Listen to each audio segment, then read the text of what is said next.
Hi, folks. I'm Jamie Hiles. I'm Lydia Judy. And I'm Derek Lemaster. This is Screen Bloody Movies, the podcast where we review a horror movie each week, go over the horror news. And guys, this mask is definitely better than tonight's. Yeah. Hang on a sec.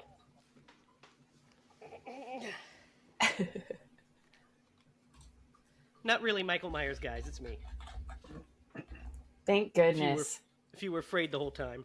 Wasn't really the shape. I mean, if Remy were there, he might have barked, but... He wouldn't have liked it. Yeah. So, guys, tonight we are doing, as you can tell, not John Carpenter's Halloween 5. Very clearly, not John Carpenter's Halloween 5. Which we'll get into here in a little bit. How are you guys doing tonight? Doing good. You know, that's a slippery slope. I'm going to say I'm okay. I am also doing okay. Pretty good. Had a good weekend. Got a lot of cuddle time with a con man, so that was good. Yeah, my wife was gone for the last 4 days, so... Oh, so you had I've a great had time. 2 kids. Yeah. No, I did. I had a lot of fun. Clark and I had to take 2 days off work, and we went to a pumpkin patch, and we did a hayride. We did an awesome corn maze and picked out big pumpkins, and then my daughter, she's just a little wild thing, so she was the wild card in this whole thing. Nice.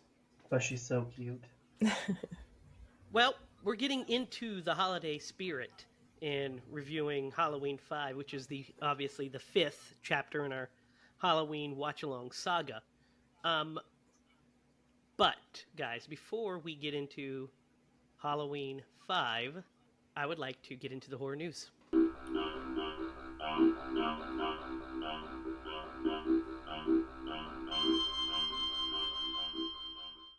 So let's start it. We don't have a lot, but we have some kind of really big news and some interesting news. I'll start with this one. We have some new kind of updates on the Stranger remake trilogy. Do you guys remember this? The Stranger. The Strangers or the Stranger? No, yes, the Strangers. Oh, gotcha. So okay. do you guys remember that it was announced that Rennie Harlan, director of Nightmare on Elm Street 4, Exorcist: The Beginning, and Die Hard 2 and Cliffhanger, is directing a new trilogy of Strangers movies that are going to be released next year. It sounds like they're all going to be released next year, which is interesting. But I do remember you telling me this. It's a trilogy of films, and the first one is a remake of the original, which is weird. But he talks about it a little bit, and during his discussion, he says that the original script was 280 pages long, so that's why they ended up making 3 movies. And that he wants to make more after this trilogy. So even more Strangers movies. What are you guys' thoughts on remaking this thing already? It's like not even about 10 years old, probably, right? Mm-hmm. It's got to be at least that. Do you guys I would say maybe even older than that. The Strangers got me pretty good when it came out. I watched it. I'll never forget my watch of that. It was at Christmas. And everybody just sat quiet. Nothing like some Yuletide home invasion. Yes, it was just, I mean, I felt sick afterwards. So I don't know if it's that scary and that dark, then I might sit that one out. It's an interesting concept for a movie because from what I remember, I think I've watched it once. So yeah, it sounds like we'll give it a shot. That's what it sounds like. Yeah, I mean, I'm interested. I think it's kind of weird for sure that they're kind of remaking it already, and they're doing 2 sequels that are going to follow the survivors of the first movie and deal with their trauma and such. So that's interesting. but pretty bold that they're making 3. They're all filmed. Like, it's not like they're making one, seeing how it does, and then making 2 more. They filmed 3 movies. They just shot 3 movies. Like, oh well, here Yeah, you that's the go. part. That's the part I remember. I remember us talking about it and you saying that they filmed them like back to back. And I Yeah, was like, already. that's Yeah. a lot. Yeah. That's a So, lot. guys, I got a little bit of Exorcist news going on here. So the first They bit fired is somebody. Exorcist. The Exorcist Believer came out last weekend when we're recording this, so this will be a second weekend, and it topped $45 million at the box office. So it did pretty well. It made less than 30 million here in the States, and then the rest overseas on a budget of about 30 million.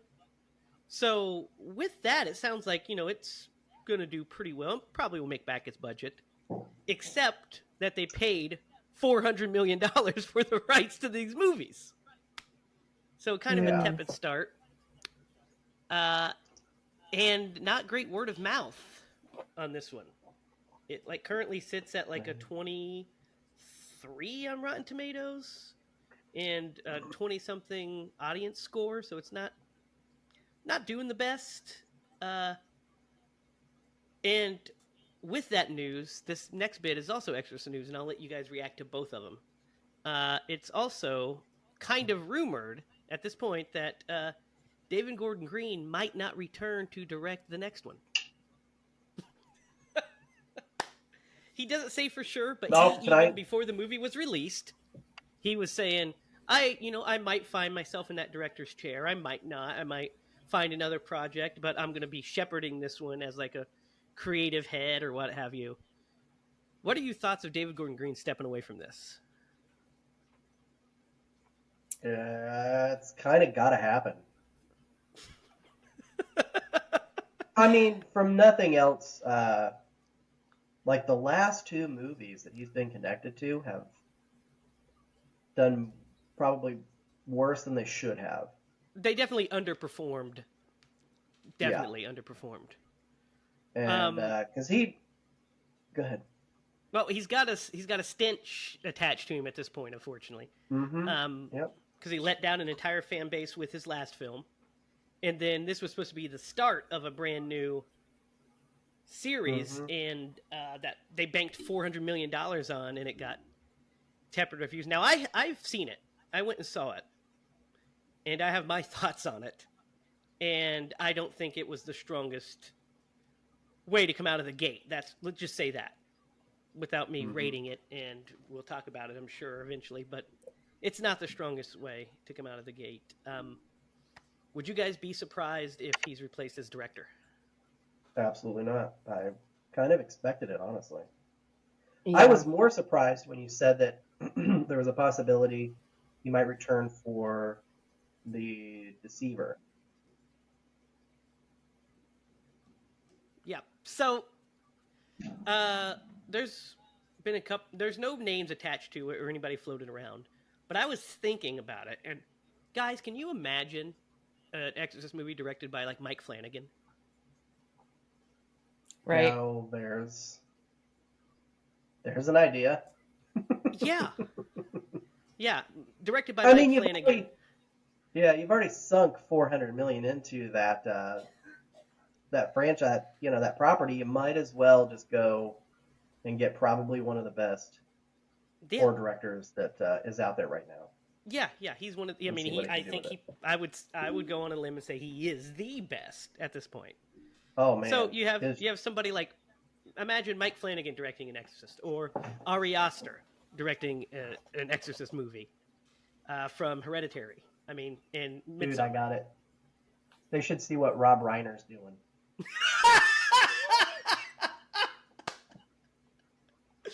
When Harry met the demon. Harry met Pazuzu. Turns out it's his ex-wife. No, I'm kidding. Harry met Pazuzu. Yeah, I mean, there's plenty that I would like to see.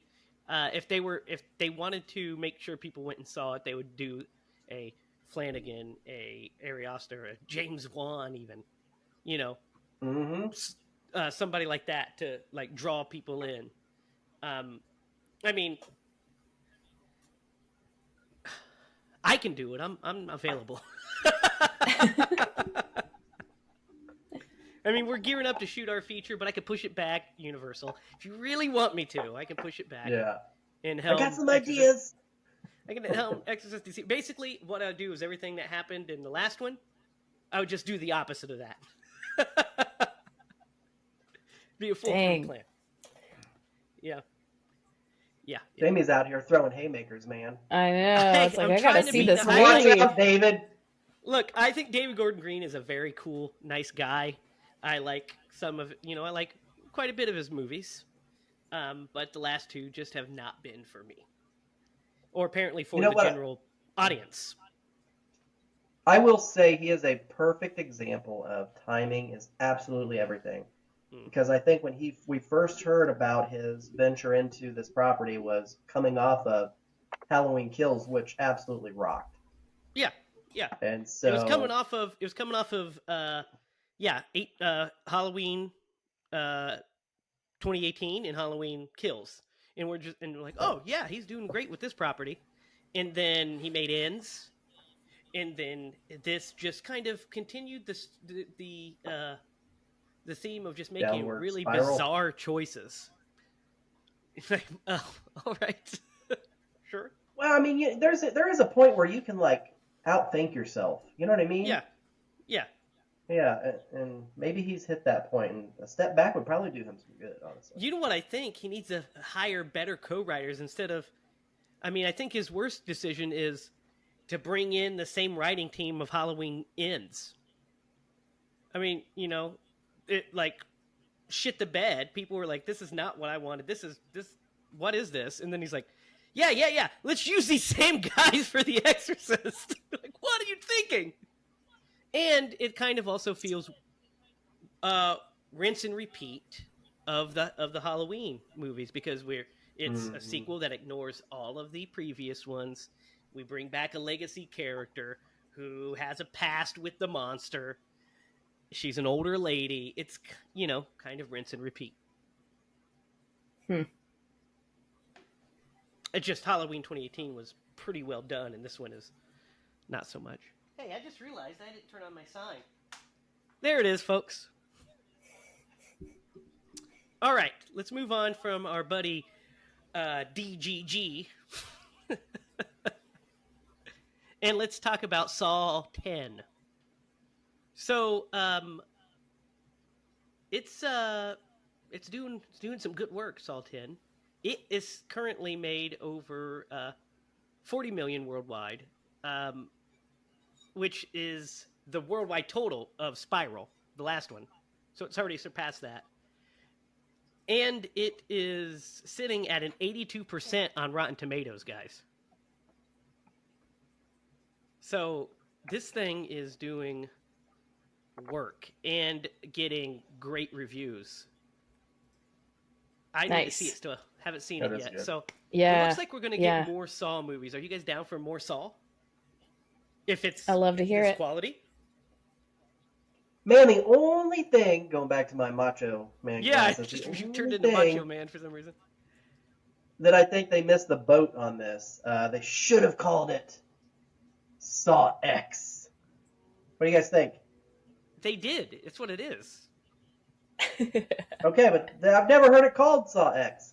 It's literally Saw X, but it's Saw 10. It's a Roman numeral 10. Hey, you know what? I'm not looking at the cover. I don't know. We reviewed the poster where it has the dude with the X eyes. Yeah, the tube going in his eyes. Coincidence. Eyes, and it's Saw 20.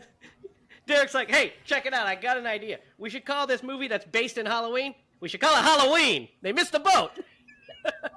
Oh, they did call it hot. We're gonna cut this, man. They did call it Saw X. Yeah, they did. Oh my gosh, Derek.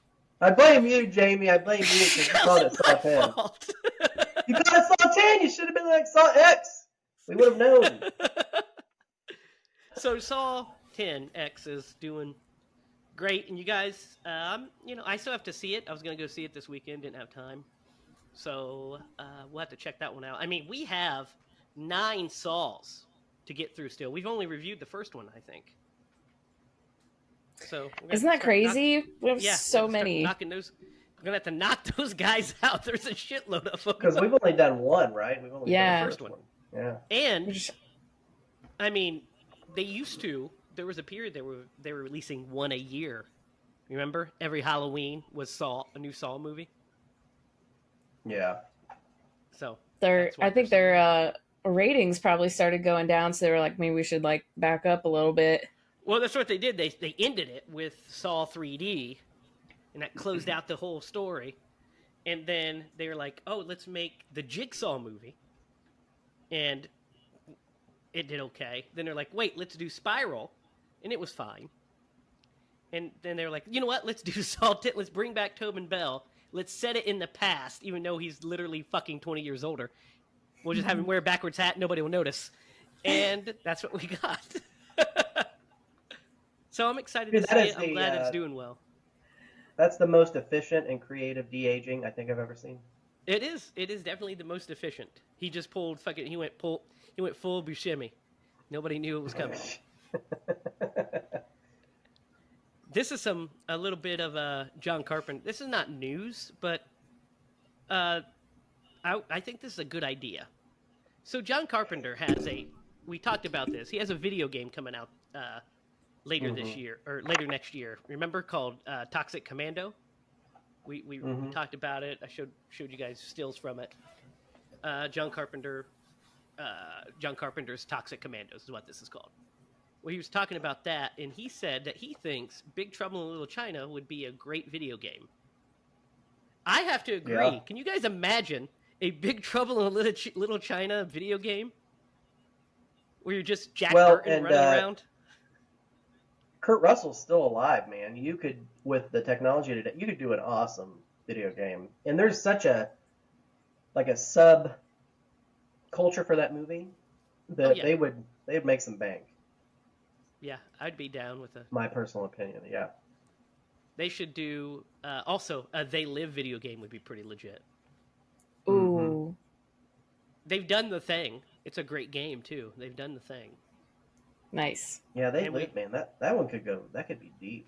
Yeah, and there's talks that we're going to be getting a Halloween game here soon. So, and before we get into Halloween Cinco, we're going to talk about one more piece of horror news, which ties right into this, which is Miramax has got the rights. They won the bidding award. They have the rights to the Halloween TV and movie franchise.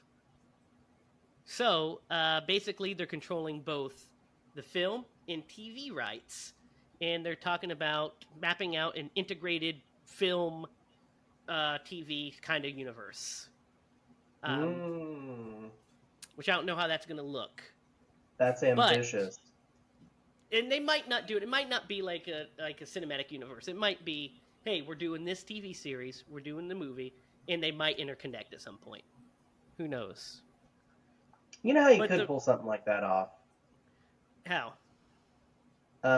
Like really developing Loomis's character, like before you introduced like Michael, because you could get like a half a season or a full season, and like end on a cliffhanger of like them bringing in this young boy that like did this. That's true. Be like a procedural, something like that. Yeah. Loomis in a procedural. That wouldn't be bad. Yeah, but nevertheless, the Shape is returning because Halloween never ends, guys, and evil never dies. So the Shape always returns. What are you guys' thoughts on this? That's wild. That's hot. That's what I heard. That's hot. Yeah, we got Paris Hilton over here. That's wild. In her best Ben Stein voice. It's like when we were filming and she was like, okay, I'm sure it is.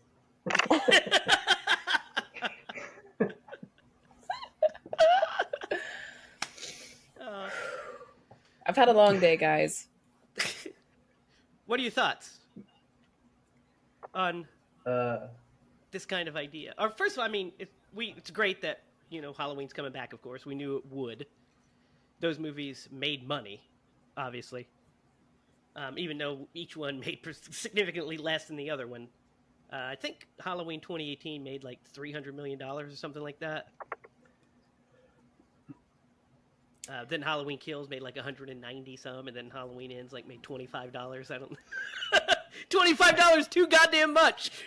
Yeah. I personally liked that movie, but the movie that we're doing tonight, as long as it's better than this, I think we're good.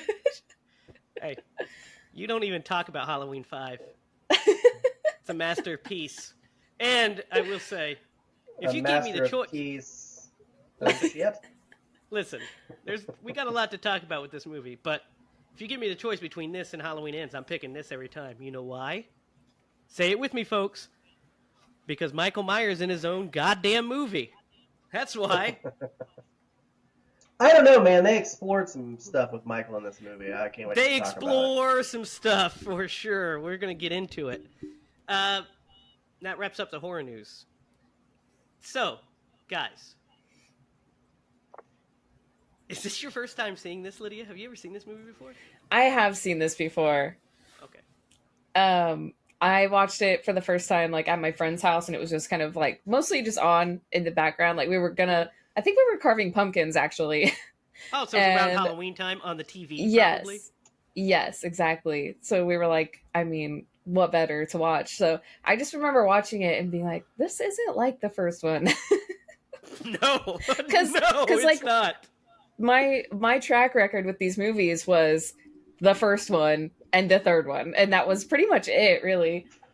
But I've seen them on and stuff. Yeah, the gap between the first one and this one is Grand Canyon large. Yes, it is, and Derek, it's noticeable. It's noticeable, Derek. This isn't your first time watching this. I guarantee it. No, it's not my first time watching it. Man, I'm trying to think. I actually think I saw this for the first time. I think my uncle rented it, and I watched it over at his house. Because this came out in 1989, right? Correct. So a year after Halloween 4. Yeah, I would have been 6. So, yeah. It probably came out in VHS in 90, 91. Uh-huh. Yeah, so I probably watched this in like 93, 94, but I'm pretty sure it was at my uncle's house. I've seen it a couple of times over the years, but it's easily been, man, now I'm going to date myself, 2 decades since I've seen this movie. I watch this movie like once a year because I go through the Halloweens. Yeah. And then, so I'm like, fucking Halloween 5 time. So we watch it. The first time I don't know when the exact first time I see this, but one of the first times I remember watching it vividly was my grandma, Nanny, rented this for us. We stayed the night at up at the lake with her and my grandpa, and we got to rent scary movies, and Halloween 5 was the only Halloween in. And so we're like, let's watch that one. So we rented Halloween 5, and I remember like, oh, Halloween 5. And I remember watching it and just kind of being like, kind of like you were, Lydia, like, this is not like the other ones. Like, this is a different one. And I watched it, and it was fine. And then this damn thing was on like every year on AMC. It's always on. And it's just because I'm such a fan of the series. If every time it was on, I'd watch it. If it was on, I'm watching it, Sure. I'll have it on the background. But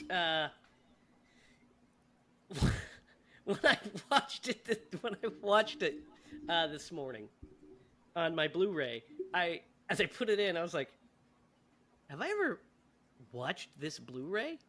Like, it's like on Shudder and shit, so I've seen it, like I said, like once a year, but I was like, have I watched this Blu-ray version of it, or is this the first time I'm putting this in? I had, but like the other menus, when they come on, I recognize them instantly, because I've seen them so many times. This one, I was like, huh. Weird. So, let's lay a little groundwork for this, because not only is there a gulf of of quality from obviously the first one to the first one to any of these movies, there's a significant step down, obviously, but the gulf between Halloween 4 and Halloween 5 is quite large of a drop off. Wouldn't you guys agree? Yes. They were made a year apart.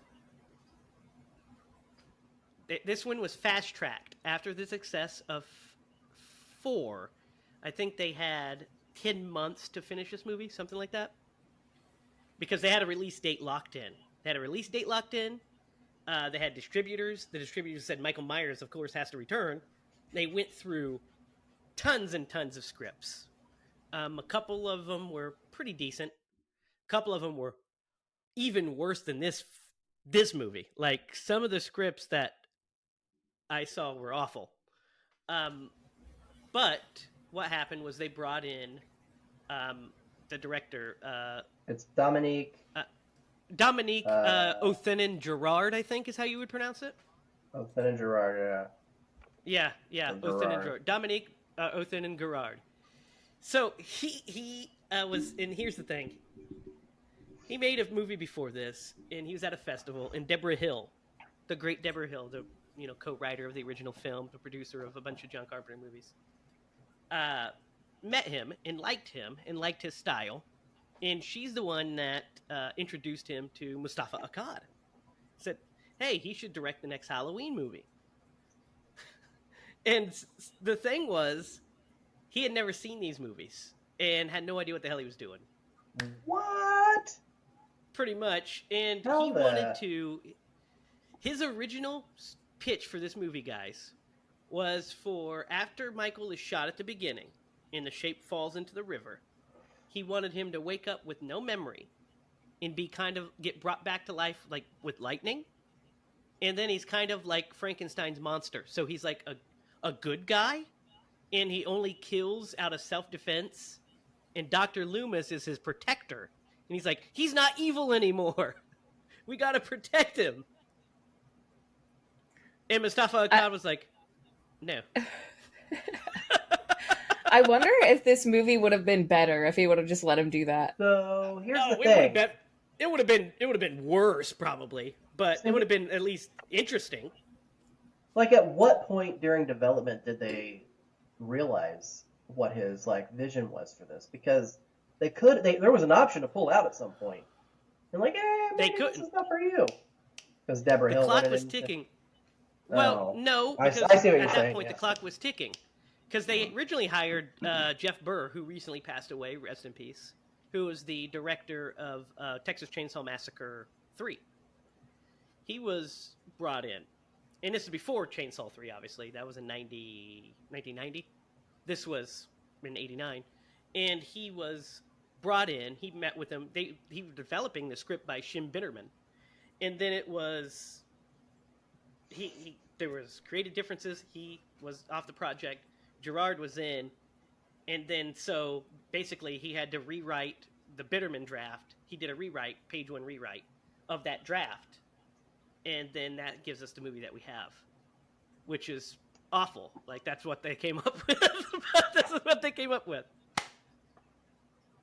So there's a lot of behind-the-scenes drama that led to us getting the movie that we got. And I think we should first address the mask. Because when we do any of these Halloweens, we have to address the mask. The bounty hunter? What do you guys think of this mask? Is that what you're talking about? What? You mean the bounty hunter? Is that what you're talking about? Yeah. The bounty hunter? Yeah. Looks fucking terrible, by the way. It's pretty awful, honestly. Like, I want to not be harsh on it, but it's pretty bad. So I got a question, because I don't understand this. This really boggles my mind. How is there this the lack of continuity between movies for this fucking mask blows my mind. I don't understand. I can answer that. Did William Shatner see the original and be like, no, you're not doing that? No. I don't understand. What happened was that each director wants to put their own stamp on the movie, so they changed the mask slightly to fit their aesthetic. So they're like, well, this is my interpretation of the mask. Now, with part 4, it kind of made sense because the original mask was burned up in a fire, right? So, of course, you'd have to get a new mask. But the choice they made for that mask is also, it's an ugly mask, too. Part 4's mask sucks. But it is much better than part 5's, I think. Yeah. Yeah, 5's is weird. It's kind of, there's just like a lot of changes going on. It has like an elongated forehead, a receding hairline, a bubble head, and alien eyes. It just alien eyes, yeah, and weird eyebrows. Yeah, it's a terrible. It's got weird eyebrows.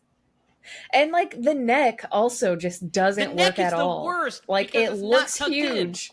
It's not tucked in and it looks terrible. I hate the neck so much. It looks like he's got a giraffe neck. Like that's the worst part. It's like tuck the neck in and hide him in the dang shadows, okay? Like, that's all you had to do. Why did they film it? That's also a big problem, is this movie looks kind of ugly. It's kind of flatly lit and for the most part. There's some scenes with some style, but it's kind of flatly lit, and they do a terrible job of lighting the shape. Yeah. It doesn't flatter the mask. If you hit him in the shadows, like you said, painted him with darkness, the mask might come off a little better. But in the broad daylight, it looks horrendous. Yeah. And also, like the music doesn't help. This is done by Alan Hallworth, who did Halloween 2, 3, 4, with John Carpenter, did Halloween 2, and then did 3 and 4. Has a great soundtracks usually. This one, the opening, first of all, the opening of the movie. You know, we usually get like the, the Halloween theme. Or in Halloween 4, we got that gorgeous, fall setting where we see all the harvest stuff. This one, we get terrible.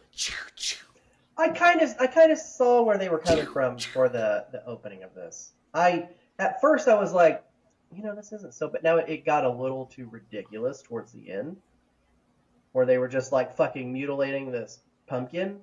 But I thought, like, if you worked it in of like as they're carving a pumpkin, I don't know. It kind of worked for me in the beginning, but then I got real tired of it. Well, I think the music choice is what makes it terrible for me. Is there's no atmosphere to it. It's just choo choo. Yeah. Choo choo. Yeah, and when it's not that, it's like the cheapest like soap opera music. Yeah. And the Halloween theme gets underutilized, I think. It gets underutilized. Definitely. And they do try to use the shaped stalks. Dun, dun, dun, dun. But they use it at a terrible time. He uses it at a terrible time. So let's talk about that opening, because we've got a lot to talk about this, because it's not the original opening. Yeah, they retconned some stuff. Well, no, they reshot it. This is the reshot opening. So, what do you guys think of the opening as it is in the movie, where he crawls, he falls down the shaft, they blow it up, and he ends up at this old hermit's house, who, I guess, just keeps him for a year? That was my question, man. Nurses him back to health. Because, what does he feed him? Baby food? I don't know. I don't know. Yeah, no. But I will say, man, if I were a hermit, this is the hermit house I would want. It looks cool. Yeah, it's not bad. But I was really going to ask you that question. Like, I don't understand. Because there's obviously a time jump. They reference it. But, like... A year. He fights. So the guy, like, he goes to choke him, Michael does, and then he falls down. First off, why would you keep that person alive anyway? And... Especially a guy wearing a mask riddled with bullet holes. Maybe he thought he was a hunter that just had an accident. Who knows? Well, and it makes you think that it was from, like, the Frankenstein story still, like, that would make sense in that story. It would, yeah. It definitely would. Yeah, I don't know. I do not like it. I do not like the opening when it shows him going down the stream or whatever, the river. Oh my God. I was like, no. There's It looks so bad. no It's so bad. when he gets out, and maybe it's because it's in a higher definition now, but like when he gets out of the water, like he stops himself, you can 100% tell he has a life jacket on. Oh Well, you can no, see I didn't even you can notice see the that. pads underneath it. Yeah, that's what I'm saying. You 100% could Yeah. see that he had a life I was jacket just like, on. the idea of it alone was, And what- it was so ridiculous to me. Why wasn't he using his legs, man? At any point, like when he was crawling through that tunnel, I don't I know. don't know. Anyway. Maybe they weren't working at the It's moment, very but then they started goofy. working right after. So, of course, he sleeps for a year. He wakes up. Apparently, the old man has not moved him in a year because he's just laying there, his mask just hanging up for him. You know, why not? And then, he wakes up a year later and kills the old man. And, of That's course, what I we do. intersped with Jamie. The other dumb idea of this movie is that Jamie Lloyd is mute and has a psychic connection with Michael Myers. Why and what? What are you guys' thoughts on that before I talk about the opening? Alternatively.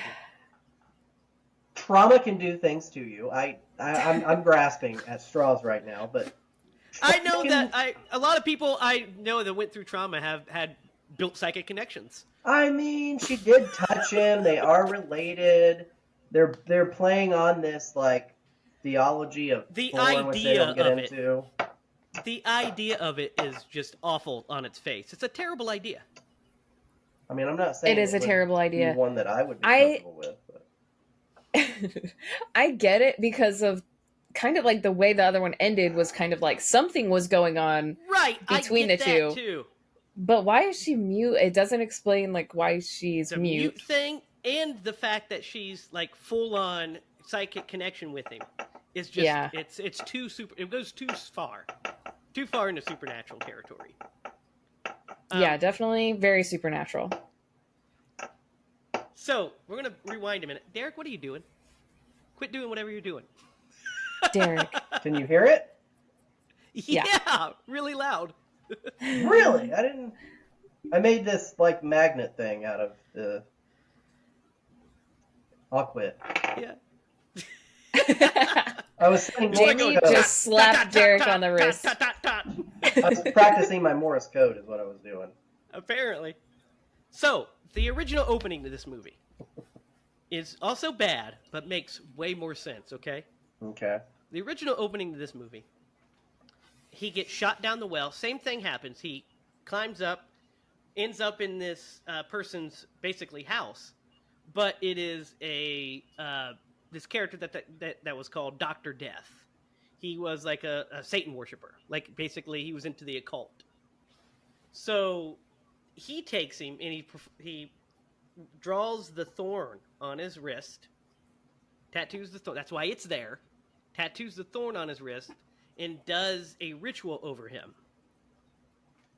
With a healing like ritual, essentially. And then the shape gets up and murders him. And so that's why he's nursed back to health. Basically, this devotee performs a ritual over him. Mustafa Akkad hated it because it was too supernatural. But it makes way more sense than the Hermit, right? No, that actually makes way more sense. Like, I would have preferred that over what we got. Yeah, like, why didn't they just do that? Mustafa Akkad hated it. He hated it. He hated the way it looked. He hated the idea of it. But he liked the idea of instead him resting in this man's cabin for a year, I guess. Yeah, no kidding. Whatever. That makes perfect sense. So let's talk about our characters here. Because we have some returning characters. Obviously, Danielle Harris is Jamie Lloyd. And I'll say she's the best part of the movie. She still knocks it out of the park. She's still a fantastic child actor in this thing. Definitely. Oh, for sure. I mean, you know what? I don't know that I could, at any age, pretend that I was a mute. But no, for being so young, that's really great that she was able to portray that, and pretty convincingly. I thought it was a good performance. Yeah, everything. Her reaction shots are so great. Everything about Danielle Harris is great in this movie. We get the great Donald Pleasance returning as Dr. Loomis, and they wrote Dr. Loomis to be like kind of a raving psychopath in this one. They definitely did. His characterization is way off. Yeah. Agreed. Way off. He's got his moments still, but it's just like, what are you doing to Dr. Loomis? This isn't how he. Even in the next one, he doesn't. He acts regular again. It's like just this 5th film, he goes crazy. Yeah. He goes super unhinged. We It get honestly, like, so much of it doesn't make sense. Like, why is he in there just always yelling at her and everybody's just like, yep, this guy's allowed to be in here? I guess he's her doing doctor. I guess this. he's her doctor, so they have to listen to him, I suppose. I don't know. Because the script says he has to be there, I guess.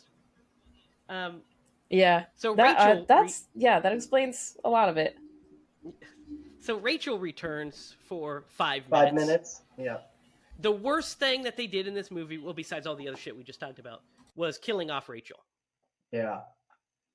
For sure. In the way they kill her off. Yeah. Agreed. Because, you know, who goes Agreed. back into a house, even once it's cleared, when you've went through what she did, and you had a Rottweiler that just magically, like, the door was open, and he went outside. Doberman. Doberman, yeah. There you go. Just saying. Nope, fair enough. But I definitely would have went and finished my shower at a friend's house. Yeah. Not getting back in that house alone. So we'll talk about that. Let's talk about that kill real fast right now, because we I mean, it's kind of like, here's my big problem with it. Is, first of all, Rachel was such a loved character from that last movie. She's you didn't have to kill her off. And if they wanted her out of the movie, they already had written her out of the movie by having her go to the lake. Yeah. And then you could easily have had her come back in the 3rd act to help Jamie. Mm-hmm. But dude, stop I guess they poking wanted to, like, so many holes in this script. well, I guess they wanted to, like, Jamie's throw had a some lot of beyond time to think about this. Yeah. I've been thinking about Every this year thing he for watches 30 it like, years, guys. Yeah. Here's my notes. Almost 40 years with this thing. I've been thinking about it. But yeah, what a bizarre choice. I hate that choice of killing off Rachel. And, her being stabbed with scissors and what have you.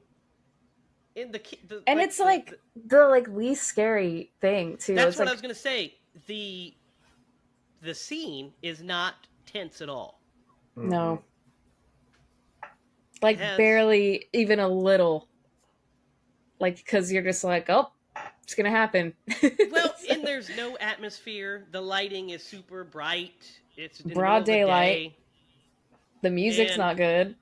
No, and we get like, well, let's talk about some other characters, because we're introduced in the scene before at the hospital to the worst character in horror movie history, in my opinion, which is fucking Tina.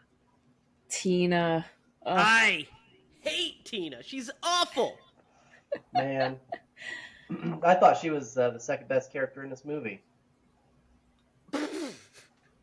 She is beyond I think Tina... She's just annoying with loud noises. That's all she is. She's not a great actress. There were some scenes where it was just like a little, Just the character is horribly written. Yeah, it's a very generic, like, you know what I mean? It's like generic 80s obnoxious girl. Like, I don't know how else to put it. But, like, this character is in a ton of movies, but this shouldn't have been the movie that she was in. They're never the lead of a movie. She's basically basically sliding into the final girl role, kind of. Yeah. After Rachel dies. And so we get 5 minutes of Rachel, and we get, like, she's the character that we follow for a lot of it, and she's awful. She would be perfect in, like, Hobgoblins. Yeah. She makes, like, the worst decisions. Everything about her is awful. So when she goes down, I kind of cheer about it. I'm like, yeah, good. And it takes a long time to get there, too. Yeah. So we have her friend, who I don't even know her name. Who's her friend's name? The blonde one. It's Samantha Thomas. And she has a boyfriend who's also named Michael, and Michael is the worst nothing character I've seen in one of these movies. No, I mean, he was made to be killed in this movie. Of course. But he's literally Aren't a they nothing all? character. They are, but I mean, like him especially. Like you just love to hate him because he's just a douchebag, and you the scene in Yeah, which for he sure. dies, it's like it He has the plays too best much. kill. Yeah, it plays Yep, too I like much his kill. to like him loving his car and Michael like scratching it up and really pissing him off before he kills him. The fact It's that, like, yeah. I don't mind his death. I think that's one of the scenes that work in the movie. It's not scary, but it's good and kind of cool when he, pops up behind the thing and just scratches it with the I like garden that. Yeah. rake, and then freaking. That was the first moment in this movie that I got excited about Michael. Yeah, I it's was like, great. "Oh, he's gonna get him in the car with the thing, and it's awesome." I got so excited at that point, and then I was like, And, "Oh yeah, his and face the looks effect dumb." is the effect is really good too because the MPA made him cut it obviously, but we see it insert into that dummy head, boom, and then it's Mm-hmm. not as bloody as it should have been, but it's a great effect and it's a cool kill. I like that one. Yep. So do they you want to have know my? the blonde. Go ahead. The blonde has a boyfriend named Bill, and he's also a fucking goober. Bill. Sorry, Yeah, okay, Suki. I can't. And then we have, guys, the dumb fucking cops. Oh God. The two bumbling cops that they play goofy music when they fucking walk on screen. You get slide whistles. I couldn't believe it. Me and Jake looked at each other so fast. We were like, "What?" We were so shocked that happened. Can you imagine? Oh my gosh. We were like, it was like What do you think outrage. of them? What do you think of them, Derek? Talk about cutting the tension with a dull butter knife. It's one of those scenes that just does not belong in a Halloween movie. Just No. I'm gonna Uncle Joey this shit and cut it out. So, the weird part about this movie, there's really not a lot that happens.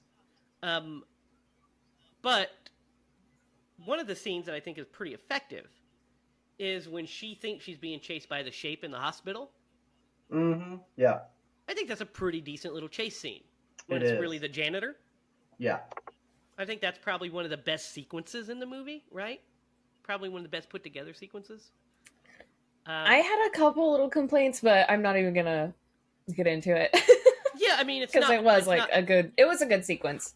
Yeah, and her, I think it works because of Danielle Harris's performance. Sells it. Exactly. She solid. Yeah, she sells the terror. So she has this, like we said, she has this connection with Michael. So she can kind of get where he is. Dr. Loomis just shows up periodically to like yell in her face and be like, "We've got to stop him, Jamie! We've got to do it!"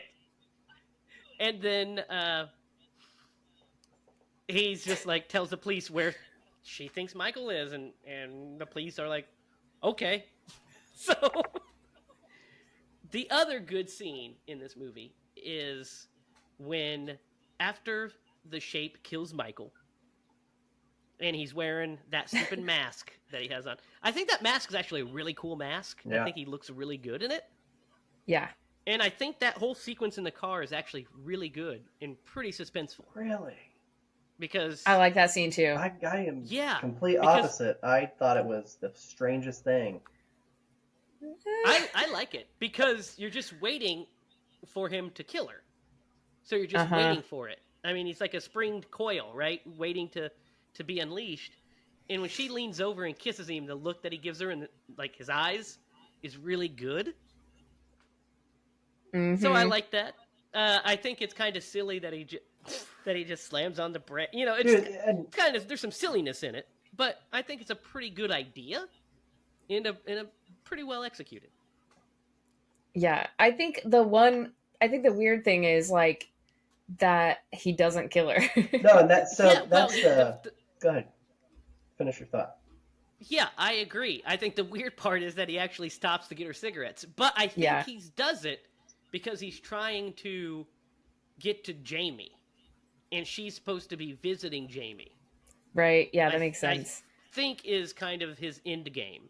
If he's dressed in this mask and goes up with her, he might be able to just get to Jamie and kill her right then, and then, do whatever he needs to. He doesn't Yeah. have to, Well, you know. that and she calls him Michael and kisses him. Yeah, it might be kind of confusing. He's probably confused slightly. He's like, You guys thought about this way more than I did, because when I saw this, I was like, man, this was one of those things where I was like, they did not get his character right, because I was really shocked when he slammed on his brakes abruptly and then backed up to let her go in and get cigarettes. Like, I was like, yes, that's the backing up to get cigarettes thing is kind of dumb. But again, like, I guess if you think about the fact that he's using it as an end game to get to Jamie, it makes sense. I mean, Uh, I see where you're coming I from. think I do. Yeah, I think the tension is there. Like he for needs most of it, though, you know. Yeah, The well, tension yeah, is yeah. there, because I you're think- just waiting for him to fucking kill her. And the part where Yeah. it loses me is Which where is he what I slams on the like. brakes Yeah. and backs up. Yeah, because it's a really good tense scene, and she's like, oh, Michael, and she's getting mad at him, like, why the what did she say? Why the fuck didn't you stop, or something like that? And then when he slams on the brakes, I'm like, oh, he's gonna kill her. And then he doesn't. Then he lets her out of the car, and I'm like, they missed the fact that mark on what his makes it character funny a to little me. bit. What makes it funny to me is the idea of Michael Myers, the shape, sitting at the gas station while somebody runs in and gets cigarettes. Yeah. That's what I'm saying, Yeah, man. That's exactly. that was my rub. but it's also kind of weird because you're right. When she comes back out, he has put on the shape mask, so it's like, I don't understand. I guess I don't understand really. I don't know, but the sequence is interesting, and I think the tension's good in the sequence, and there's some fun comedy in there a little bit too. It doesn't make sense for the shape at all. You're right, but it's interesting in a movie that's very not interesting for most of it. Yeah. I think she did good in that scene too. We do get this great. If we didn't have that scene, we wouldn't get the amazing Cookie Woman scene. Yeah. Good point. Cookie Woman? The gas station. That's where they are. I know those cookie tits anywhere. I know that Cookie Woman. I stare at her every week. Cookie Woman. I do Also, like when they swarm her though, Mm-hmm. like in the parking lot. That was kind of cool. It is cool. Yeah, production value. And then the fact that the shape sees him pull up, and then he's just like, nope. I'm out. Yeah. He's like, okay, bye. Bye. So we also forgot to mention that we have she has like a little boyfriend, Jamie does, called Billy. Mm-hmm. And he is like a stutterer, and he plays like an interesting part in the movie. Like, basically he overhears where they're going, because they're going to this party. And this is what really annoys me about this movie, is we set up this party at the barn, at this farmhouse, where the shape could have racked up a body count, right? Could have had some teens get slaughtered here. We could have racked up a body count. Instead, none of that happens. But before that, Tina goes to the hospital. Dr. Loomis says, oh, thank God you're alive. Jamie finally talks. She's like, Tina. And then she's like, I need you to stay with me. And she's like, no, I really got to go. When you find somebody that makes you feel a certain way, I was like, what the fuck are you talking about? That guy's an asshole. Yeah. He's been nothing but an asshole to you. Yeah. And her acting in this part is beyond atrocious. And this is why I hate her so much. The character, I'm not sensible if I can help it. And I'm like, Yeah. Just get her off my screen. Just never show her again. It made And I no sense. don't Like think her it's- emotions were like all over the place in that. Yeah. And I And I Yeah, don't blame confusing. the actress. I don't blame Wendy Kaplan. I don't blame the actress. I blame the direction in the Mhm. writing. Mm-hmm. Because this is really bad. It's the direction that they gave her to be like, okay, I want you to perform this character like this. I wonder if he said, I want you to make her the most irritating motherfucker on the face of the planet. right. Ugh. Because succeeded. So they arrive at this barn. Of course, the dumb cops follow her or give her a ride there. And then they're like, oh, there's underage drinking and shit going on here. We're just going to sit out here Yep. and play fucking Crazy Eights. They did. Indeed. So, guys. So there are cops sitting out there. You know that everybody's on edge because the shape is out there. They think he's out there. And you know that these cops followed or gave Tina a ride there, and they're armed. So your plan is to dress up like Michael Myers, pretend to kill the person that they're trying to protect as a prank. And you don't expect to be shot? Yeah, stupid. It's so stupid. It irritates me to see this in this movie. It's so. I wish they would have just unloaded on that kid. Yeah, I mean, honestly, with the reputation that Michael has and the legitimate threat, they should have. Sorry, that was really loud and echoed a lot. They even called themselves out, and they were like, "We're not good cops." Yeah. That boy should be. Like, so we were just about to watch her get stabbed. Like, the fact that he's like, says, oh, my friend's a virgin or whatever. And he's like, is she single? Like, oh my God. You know, Michael was sitting in the barn watching all this go down, and once he saw the cops' response time, he was like, nope, I got this, guys. I got this. Yeah. Yeah. well, He also saw Bill just hackle and cackle with Tina and be the most obnoxious people on earth. And he's like, you know what? I think I'm going to do the world a favor with this one. I think I'm on the side of good with this one. Some kills are bad. Some kills are good. This is on the good side, I think. So, yeah. So it's crazy because they go to the bar. She finds a kitten and she's like, "Ma, it's a kitten!" Like she's Mr. Beeson, Derek. Ma, Yeah, it's a parabola. a kitten. She just like goes crazy. They run to the barn, and then Tina leaves and goes back in and like starts flirting with some fucking weird cat man ugh, with the weird brows. Ugh. yeah, Weird. that's not a good costume if you're trying to get any. Okay, don't dress like that. Lydia. He looks so gross. I used to carry around a He looks like a dead skunk. calculator in my pocket to get girls' phone numbers. Let me tell you what, I filled the memory up on that one. Well, as long as your face doesn't make you look like a dead skunk. I'm just kidding. I didn't get any phone numbers, actually. Well, we know. Like, Derek, you didn't have to say it out loud. Oh, we know. No, we know. Oh, that reminds me. Are we going to dress up for like a Halloween release episode? We'll talk about it off mic, probably. Okay. That would be a great costume for Derek. Skunk man. Yeah. Skunk cat. Skunk cat. Love it. So, the other two, Bill and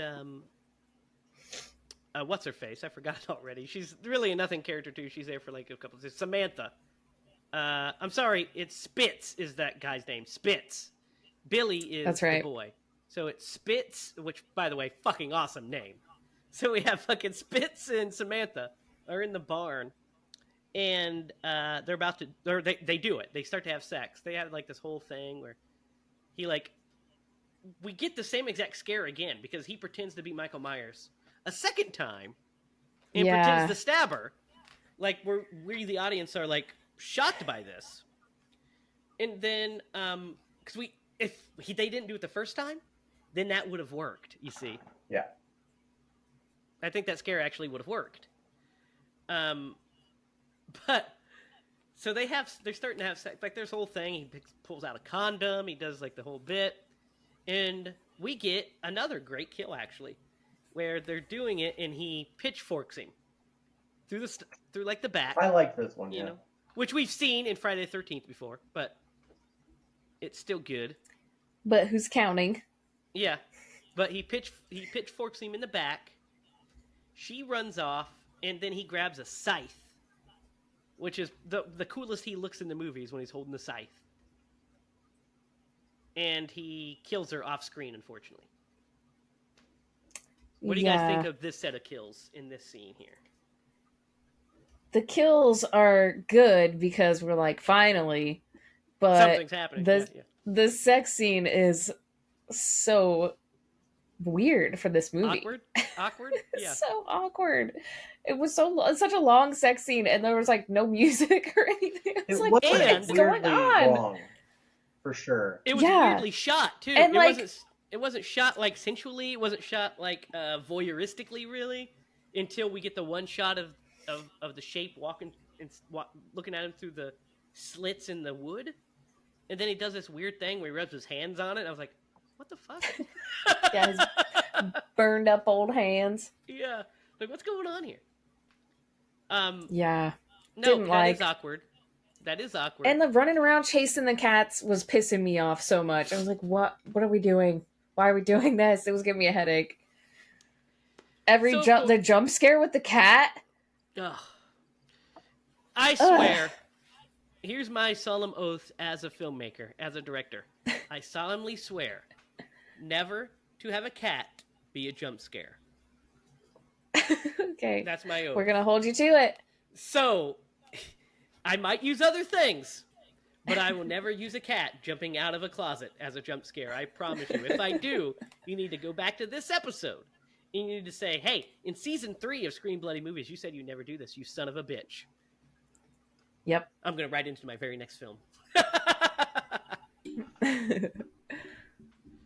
But, yeah, so cat jump scare. And then so the shape goes outside of the barn. And these dumbass cops, I guess are still assuming... Excuse me. Bless you. That fucker came out of nowhere. The one time Derek wasn't muted. Yeah. So, it did come out of nowhere, I guess. So, the cops still assume that this is old Spitz. And they're like, hey, you, come over here. What's wrong with these people? No respect. Just dumb cop banter. Mm. And, of course, he walks up on him and he works him over. But before he does that,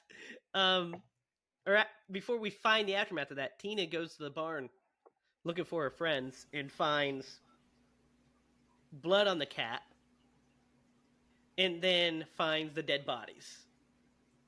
So she runs out to the cops and sees that he's been stabbed in the neck and they're dead.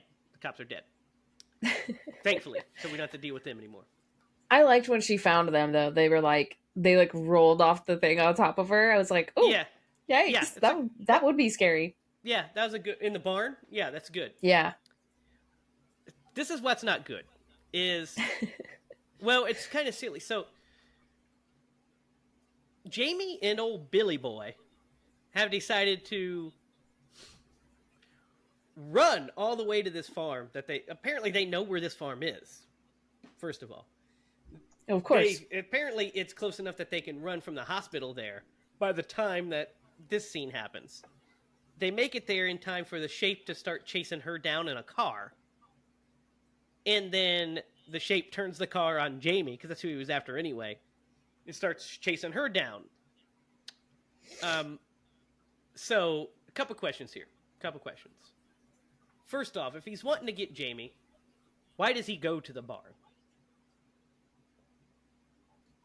Maybe he's trying to have Tina follow him or lead him to her. Maybe, It's like, why maybe would he after possibly need that? He knows where everyone is No, at all he's playing times. three-dimensional chess, That's his guys. superpower. He Well, knows I that mean, there's a maybe he psychic Yeah. connection, and she'll come to him because Tina's in Torment. trouble. maybe that's why. Yep, figured it out. That's a good idea, Derek. Maybe it's because you know, he got a little wood when Tina was giving him kisses in the He's like, car. I need He's to like, get wanna back see with where her. this goes. That Wanna might see be. where He's this like, goes. maybe I was parties. locked up in a hospital. Yeah, maybe for a parties long are where it's time. at. Oh my gosh. But anyway, she's chasing it, so he starts chasing her down in the car. And guys, I'm not going to lie, this is the scariest part of the movie for me because as a director, I'm watching this and I'm like, I would not have Danielle Harris be running in front of that car. I just cannot. And what if she fell? That's just all I was thinking is what if she fell? I'm sure there are safety precautions. They're probably going slower, but that's some sketch shit. Eek. Yeah, I wonder if they did any kind of tricks to like get around that. I mean, hope they did. the one shots are probably long shots, so the car's probably further away than it looks. But even with the stunt woman, it's like really close. It's like, ugh. And there was an accident with that car. When he wraps it around that tree. Okay, first of all, we got to talk about how he hits Billy, and that's funny. He just fucking hits Billy with the car, and he just fucking flies off. But he's okay. But he's just like, fucking takes out old Billy. He hits a kid with the car. Yeah. And she's like, just stay there, Billy. And he's just like where dead. the fuck is he gonna go? Yeah. Just stay there. We'll come back for you. Oh. But in the scene where he wraps the car around the tree and it catches fire, the director forgot to yell cut. So the car catches fire. The stuntman, who is the actor playing Michael Myers, his name is Don Shanks. So Don Shanks is sitting in the car. The fire starts, and he's waiting, and there's no cut. So the other guy says, "Hey, aren't you going to yell cut?" And he's like, "Oh, yeah, cut."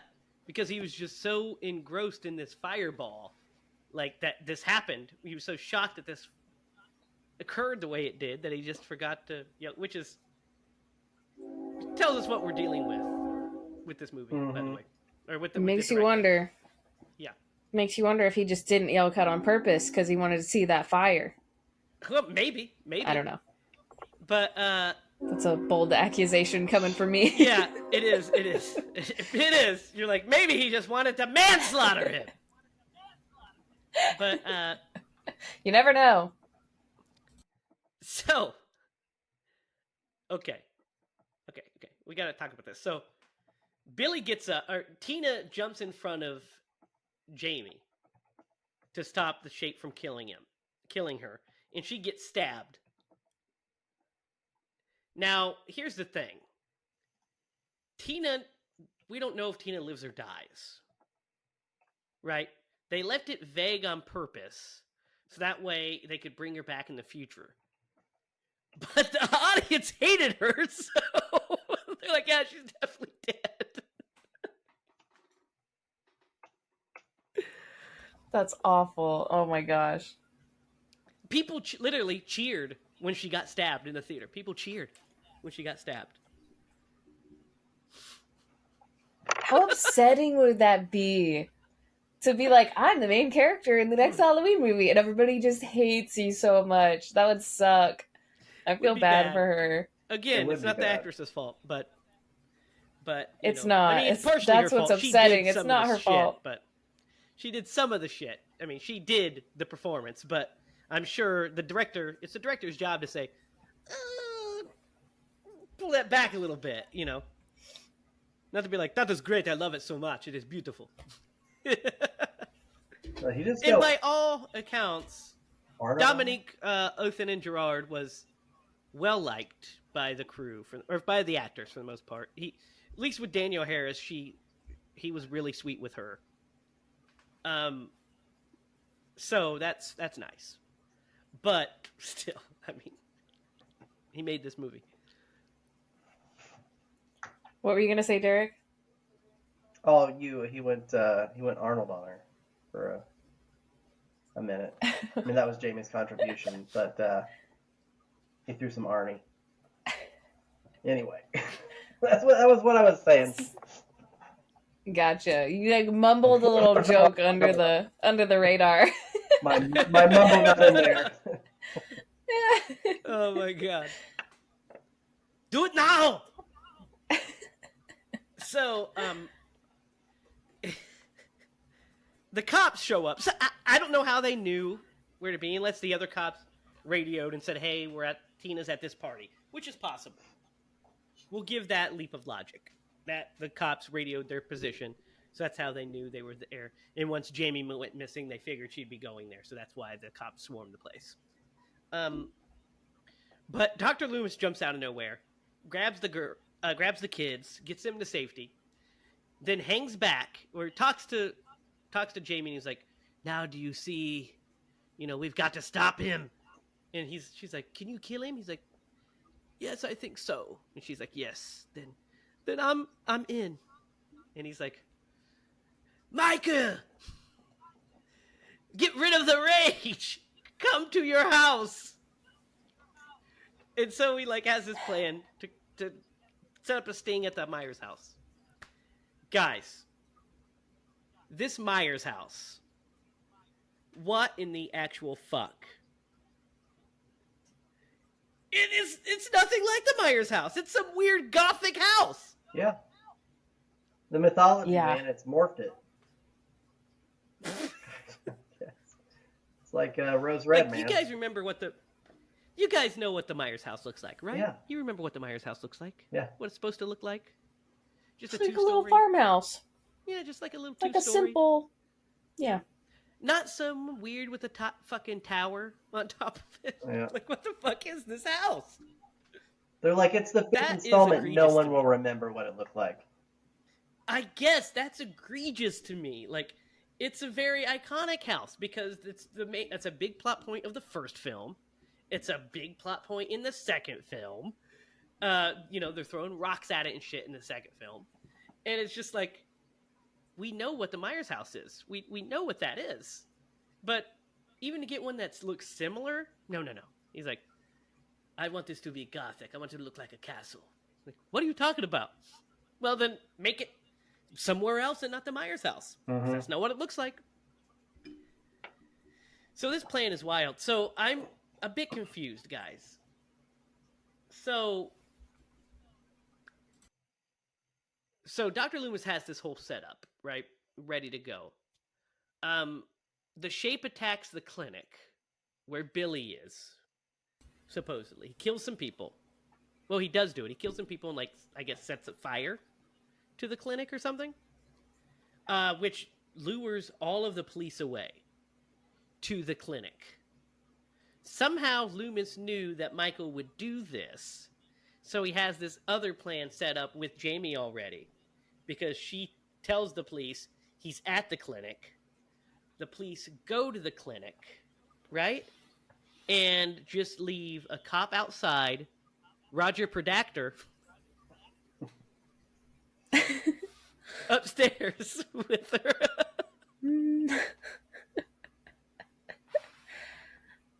What's up with that? Roger Predactor's there, man. He was looking for Snowflake. Love it. He was upstairs. Yeah. Yep. So he's there with her, and then Loomis opens the door. It's like, now you'll come home, won't you, Michael? And the Shape just shows up in a stolen cop car. Where he got, I don't know. I guess he stole it from those cops. I don't know where this happened. What do you think of just the setup before we even get into the third act? What do you think of the setup? Is it as convoluted and messy as I explained it? So Loomis in the woods told Michael where to go. Uh-huh. So then Michael decided to go to the hospital and cause carnage. Right. And so if you're really trying to stretch, it could be plausible that he was smart enough to be like, you know what, I'm going to go fuck up the hospital, divert all the attention, and I'll go over. I think that's guessing. what happened. Yeah. I think No, I think that's what happened. That's what we're supposed to infer. Yeah. But Where he got the cop car, that's a the great fact question. and the fact that Loomis knew he was going to do that, I guess, or that he was going to do something to pull the cops away, and instead of keeping the sting, you know what I I mean? mean, if you're It just kind of Loomis and he did show up and Jamie was not there, which you told him that she wouldn't be, I guess you still would hang back at the house. But also, I think I would be on the radio of the police officer, be like, guys, well, now he doesn't know that she's there. He's obviously on his way here. Like, send two people well, over he there tells her and stay here with us. he wanted the police to leave. I know, and that Loomis doesn't make did any so sense. he could confront Michael. Yeah, It's dumb. It makes no sense. yeah. It's stupid. So Lydia's over Guys, there the like, shape yeah, I comes agree in. with everything you guys just said. Because it's dumb. so Dumb the shape plan. the shape comes in. And it's hard to call him the shape in this movie because he doesn't act like Michael Myers and he doesn't look like Michael Myers, but he's Michael Myers. But he comes in and Loomis has this confrontation with him where he talks about how he can end the rage. Jamie can help him end the rage because they've got a connection. Maybe if he can meet with her and be with her, it can end his rage so he doesn't go through his life, because he said it'll eventually destroy you too. And he starts to loosen the knife and he goes to take it. And then he slashes him across the chest and throws him. This is beyond dumb to me. This is a fundamental misunderstanding of who Dr. Loomis is. Mm-hmm. Dr. Loomis No. knows he can't reach Michael Yeah. because he spent 15 years trying to. He knows that he is the embodiment of evil. He tells us all this in the first goddamn movie. Yeah. Does that bother you guys too, or is it just me? Just you. No, I'm just kidding. Yes, it's extremely crazy to see. So I think, yeah, it's frustrating. I agree with everything you just said. I think it only plays into the plot of this movie because of the next scene. Because they're exploring a lot of Michael's psyche. Because we'll get to, I don't know if you're ready they're to. trying to. I don't know if you're ready to get to it, but it only makes sense in the context of this movie contained, not as the lore of Michael Myers and you're incorporating the first film for sure. Yeah. No, I know what you mean, because after he dispatches Loomis, after he knocks Loomis on, basically knocks him out or takes him out for a little bit, he goes upstairs and kills the cop. Jamie escapes. He hangs Roger Predactor. Roger Predactor and Windows are not good bedfellows. No. They're not good bedfellows. So he hangs him out of the window, and then we get, I think, the absolute best part of the movie, which is the scene where she is in the laundry chute. Yeah. I think this is actually great. Actual Yep. great scene. Really good I filmmaking. agree. It's tense. It's scary. Just think about this little girl being in this. She gets stabbed. And the fact that he keeps stabbing the freaking thing. It's so cool. How she goes to climb up. He's there. He's trying to reach her. Then he goes, from down. It's just so cool the way it works. And him stabbing it and her jumping off the knife. All great stuff. What do you guys think of that scene? I Yeah. agree. I think this scene and then the car scene of Michael's death was the two moments that were definitely this feels like a Halloween movie. It's super tense. And there's a lot at stake. And just that laundry chute, which they played into earlier in the movie. But yeah, I agree with you. With another dead animal scare? Mm-hmm. Might have even been a cat. In it. Yeah, when Loomis... And the acting, once again, the acting is so good. Oh, yeah, she seems terrified. Terrified. Yeah, I like that scene. That is the scene. If the rest of the movie was on par with that scene, this would have been a very solid Halloween entry. Because I really enjoy that. And also I like just the cat and mouse of it and her reaction. All of it. Really good. So... Derek, this is what you were talking about earlier in the movie. Yeah. Loomis talks about how there was a kid's coffin was dug up, and he's like, "What do you think he's going to do with this?" And it's laying there. So she goes up and she sees like basically the final, the final girl funhouse, where she finds the dog dad, she finds old Mikey dad, she finds Rachel dead, which is terrible for her, and then she goes and lays in the coffin. Guys, got to talk about this. Got to build up. She lays in the coffin. The shape goes up to her, is going to stab her, and then she calls him Uncle Boogeyman. He stops, and she asks if she could see, and he takes off his mask, and he cries. Mm-hmm. And He's then an she emotional uncle, goes to touch him, and he flips out and gets back to his rage. What do you guys think of this? Lydia, if you want to go first, Phil. No, go for it, Derek. You got this. All right, so I feel like, and we just talked about how he's supposed to be this killing machine. He's just pure evil, right? It actually humanizes him too much, because it makes you feel like he might be captive to whatever is driving him. Like that tear, this is what my thought process was. Like, there's something driving him. He doesn't want to do this, but he has to do this for whatever reason. And we get the logic in the next movie. But it humanizes him too much. My opinion. What do you think, Lydia? Yep. I think this is, would also have worked very well in the Frankenstein story. That's how I feel about it. Yeah, because as seen in a Michael Myers movie, in a Halloween movie, it's utter dog shit. It's like utter dog shit. Like, what are you doing? The shape is an emotionless killing machine, and if you want to get into, if you explain the boogeyman too much, the boogeyman is no longer scary.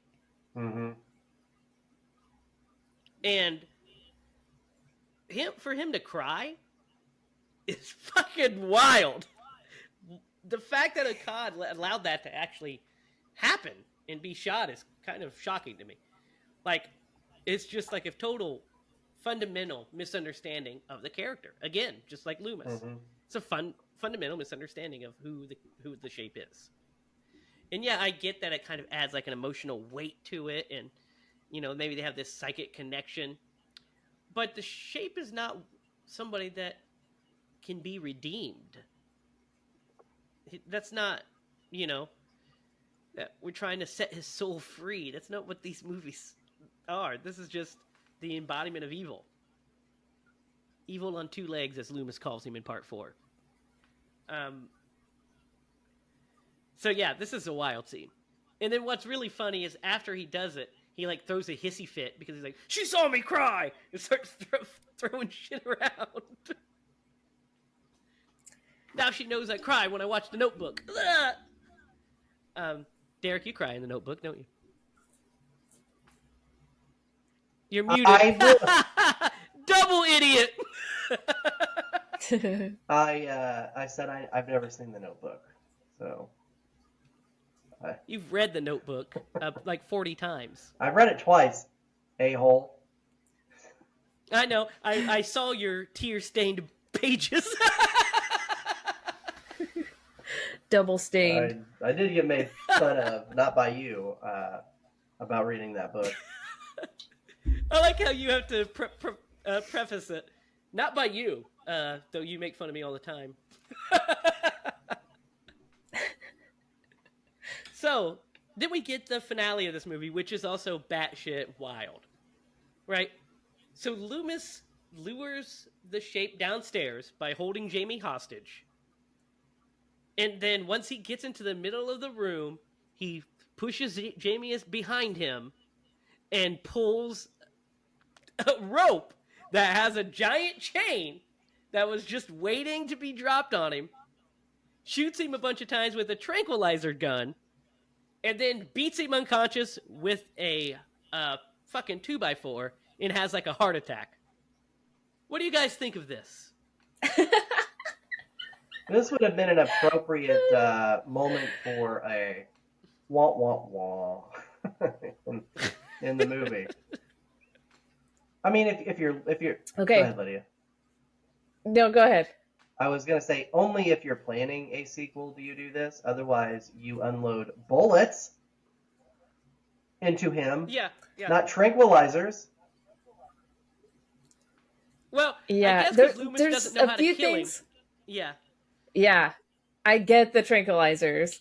I don't get the net. Like, how did that get set up? How did this whole thing come? The net is so ridiculous to me. Tranquilizers, the next logical step after a net. Yeah. And then the 2x4. Chains. But then the 2x4, I was like, this man is unhinged, and he is. I'm happy for him in this moment of his top catharsis. unhingedness. His kid twin brother. Yeah. And then he like starts to just have a heart attack, and I was like, oh, Yeah. oh no. And like passes out on top of him. They meant that if Donald Pleasance didn't want to do a sequel, Loomis would be dead. If he did want to do a sequel, of course he'd be back. That's why he's not in the denouncement at the end. So utterly crazy and terrible way to like take the shape, but not worse than the actual ending. Because there's one character that I've held off talking about until now, which is the Man in Black. And dear fucking God. So here's a little backstory on the Man in Black. When they were filming the scenes of the Man in Black, they had no idea who he was. They had no idea what his motivation was. They just needed a hook for a sequel. And a way for him to escape. So they literally just filmed random scenes with a guy wearing spurs in black. That feels right. Top-notch filmmaking. Definitely like an afterthought. Like, 100%. So one of the theories was, it's Michael's twin brother, right? And one of them going around, this is in production, like when Don Shanks, who plays the Shape, also played the Men in Black, and he played the Man in Black thinking that he was Michael's twin brother, is his thought process of it. what? Because one of the ideas was that Michael's twin brother, that we've never heard about, by the way, until now, is actually good, and he's trying to stop his brother for good. Now that's a cool idea. I bet you didn't see that one coming, Lydia. I didn't see it coming. So, the Man in Black, we have no idea why he's there. Nobody did. People were also like, could it be his father? Could it be, the brother was the one that people thought the most. It was his twin brother, or long-lost brother. So, the ending of this movie, guys. He's sitting in the cell of Haddonfield Jail, still wearing his fucking mask, playing with his handcuff chains. Oh my gosh, you guys don't know how outraged I was to see that. I was so pissed off at this movie at this point in time. Oh my gosh. I don't know how I'm going to get out of this. I don't know how I'm going to get out of this one. Finally caught me. Derek, what do you think of this bit? I mean, I'm just in awe of how anybody let this get past It's so fucking dumb. post-production to the final draft. I don't know, man. It's some wild shit. Yeah, how did nobody on set say, hey, he looks kind of fucking stupid sitting there with his mask on, playing with chains? Wouldn't it have made more sense to have him sitting in the cell and it be darkly lit so we couldn't see his face. Yeah, that makes fucking way more sense than the police being like, "What? Nobody Yes. touches masks, guys. He's real sensitive about it." In the way they frame him, he's literally just sitting there defeated, playing with his chains. Like a child. Like, it's so not scary. No, he could have. He could have. First of all, the fact that he's in...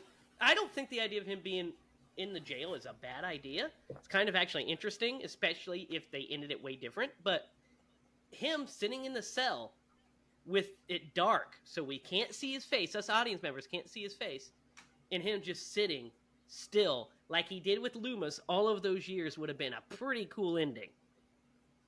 Yep. Because then you could have him escape at the beginning of the next one. You could take it anywhere you wanted to. He could be on death row and escape. You know what I mean? There's tons of ways you can get You him know out. what it feels like? It feels like they they didn't call action and they just started filming and he was just like waiting for them to So they're gonna start. give me And the he was just run. sitting there like, Yeah, he's like, man, these chains are really... they're kind of flimsy. I think we should probably get some better ones. Cut! Perfect. What? Yeah. What? I would have Wait, been what? scarier, I promise. So... that's what it felt like. So then we get the Man in Black coming in with a fucking Tommy gun like he's from Scarface. Just popping in and apparently massacres the entire police station and blows the bars off the jail cell to let the Shape escape. Jamie goes in and sees this, and then we end. What do you think of that? Awful. How I dreamed it would happen. Yeah. So, again, don't you think it would have been better just to end with him in the cell? Yeah. There's like a million ways. I mean, they could have had him in being driven back to the psychiatric ward. And the Man in Black could have wrecked the car. Yeah. And they could have escaped. That could have happened. Anything, but this is so stupid. It's so bad. It's just so bad. It's so bad. And that is Halloween 5. Guys, what are your thoughts on this one? You know, I'm not going to be able to start. I liken it to a bowl of cereal where you pour the milk in and then you're taking bites and you realize the milk is sour. That's what. Is this like the scene that scene from Life with Mikey? Is that what this is? I have no idea. Where it's I remember one lumpy. I remember one time I went to eat a bowl of cereal at my mom's house and the milk was sour and I was sad. Ugh. And that's how I felt when I watched this movie. Yeah, I remember. I this think time it's I like went it's to, more like the sour milk. The sour milk is the music, and then like you find out the cereal is actually like stale, and that's like the story. Or it's fucking grown Yeah, nuts and and you were then expecting like Honey Nut Cheerios and you chip a tooth. It's kind of like Yeah. it's kind of like you thought you were eating cocoa, the Cocoa Puffs, but it was really rabbit shit. There you go. Okay, that's pretty bad. That's pretty bad. So in all honesty, like this movie is such an outlier to all the other Halloween movies before it, and we'll get to the ones after it. But like I'm glad you provided some context to the director because it gives you a new light to see this film through as a guy who didn't know what he was really doing with this character that he knew nothing about, and some of the it's kind of like artistic choices that they made that I wouldn't really call art. It's the artistic choices they didn't make. Yeah, like having him cry, like having him let somebody get out of the car after he backed him up so they could go get a pack of cigarettes, which by the way is a whole different animal. Just saying. Yeah. And the Mhm. fact that he, added the supernatural stuff. Like, of course, there's supernatural stuff to Michael Myers. The Shape is pure evil. He gets shot, stabbed, blown up in a fire, but he lives because he's just evil. that's our supernatural. But to have this psychic connection as a plot device is not for this movie. You know what I mean? That's not for this film series. It's for a different film series. Yeah. I don't know. I mean, again, if you look at this movie as a singular movie and not as a continuation of a story, I feel like some of it kind of makes sense. Like, you could kind of see, like, the scene where he cries. If this was a fucking different movie, you could see where that might work a little bit, but it kills everything that this franchise had built before it. It just you can't humanize somebody who's not human. Yeah. And you can't discount like the first, well, I guess like 3 before this one.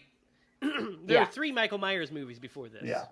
Because Halloween 3 doesn't have the shape. But yeah, there's 3 Michael Myers movies before this. Going off what you said, Derek, if this was a different movie that wasn't Halloween, it would still be dog shit.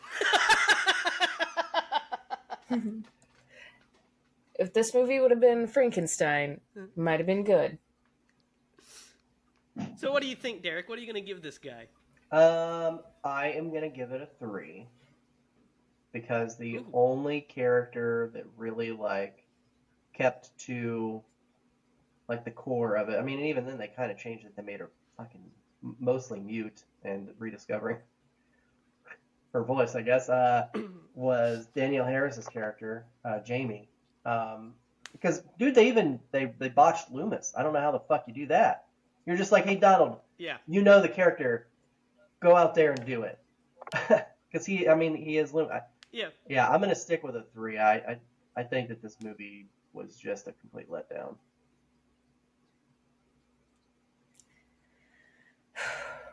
Lydia, if you give this movie a 10, points. I'm going to Janie and I are going to hold a vote.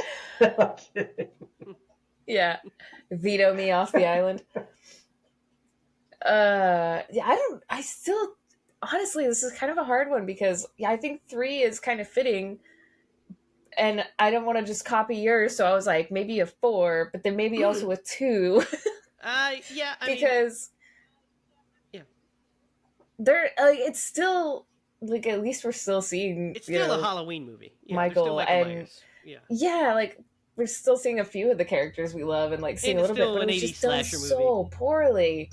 Yeah, it's offensive how poorly this was done. It was offensive, Lydia. Yes. I love that. That's how I feel. Great so injustice. That kind of makes me want to give it a 2. Go for it. Well, of how offensive it really is. I wouldn't go as low as a 2.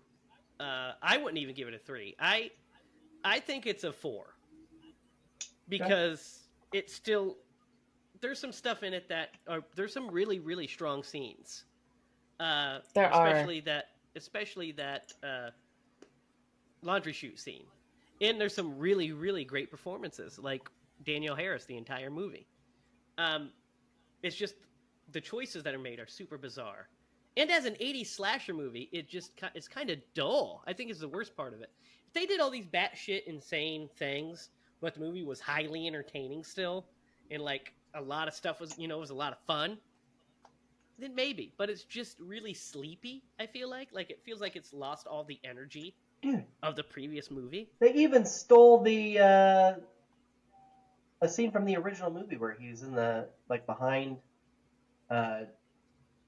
Jamie Lloyd, I think is the character. He's behind her. There's a scene where he's behind, I think, Loomis. And Loomis knows he's there, and he's just, fucking lurking in the shadows. They stole that. Come on, man.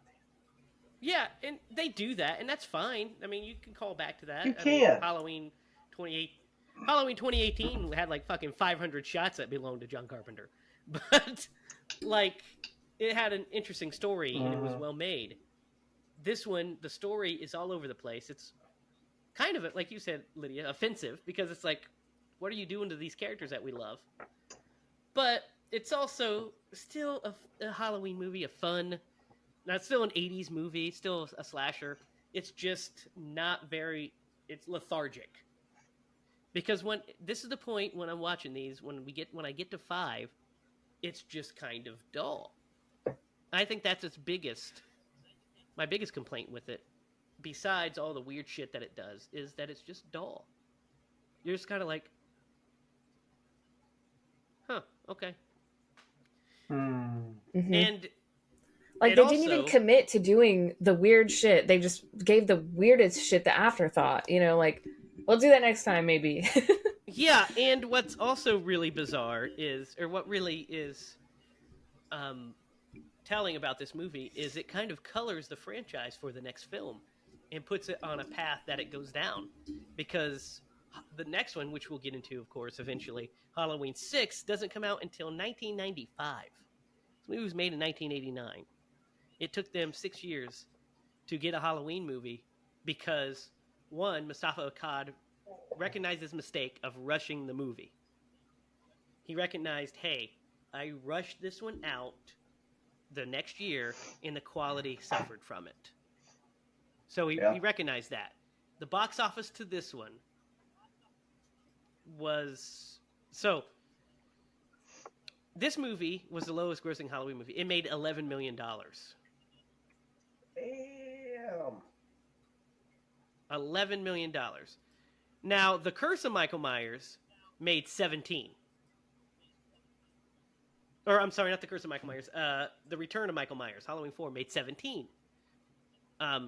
So it made significantly more money. And it was a big hit in '88 when it came out.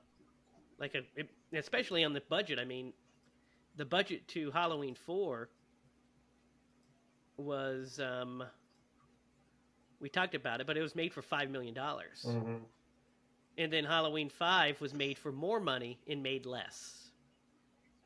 And I think it went straight to video in Europe. So it didn't even have like a theatrical run. So That's crazy. it was yeah, so they learned their mistakes, but not only did it make him take more time, but also they painted themselves in the corner with the ending of this movie that's going to color The Curse of Michael Myers when we get there. And we're going to do when we get to that one, that's going to be a deep dive episode. We're going to talk about all of it. We're going to talk about all of the alternate versions, all of the shit that went down for that one, because it's a lot of fun. But that is Halloween 5, The Revenge of Michael Myers. So, Derek, or Lydia, whose pick is it next? Lydia's. It's my pick. What are we watching next week? One of my favorite Halloween time spooky movies to watch. I watch it probably almost every year.